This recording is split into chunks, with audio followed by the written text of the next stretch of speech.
বিশ্বনবী পাগলের মতো একবার হাউজে কাউসারে যাবেন, একবার সিরাতে যাবেন, একবার পুলসিরাতের দিকে, একবার হাউজে কাউসারের দিকে পাগলের মতো দৌড়াতে থাকবেন। তার কোন গুনাহগার উম্মত যাতে জাহান্নামে ঢুকে না যায়, সেদিন কেউ সুপারিশ করতে পারবে না বিশ্বনবী ছাড়া। এজন্য ৫ নম্বর আল্লাহ বললেন, মান যাল্লাযী ইয়াশফাউ ইনদাহু ইল্লা বিইযনিহি। কার সাহস আছে, কার এত বড় বুকের পাটা কিয়ামতের কঠিন দিন আল্লাহর সামনে দাঁড়িয়ে সুপারিশ করবে? কারো ক্ষমতা নেই, কারো ক্ষমতা নাই।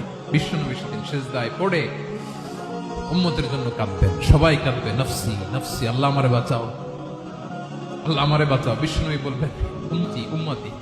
বিশ্বনবী আমার জন্য কাঁদবেন, আপনার জন্য কাঁদবেন, আমাদের জন্য সেদিন কেঁদে কেঁদে জাহান্নামের দরজায় দাঁড়িয়ে আমাদেরকে টেনে টেনে জান্নাতে ঢুকাবেন।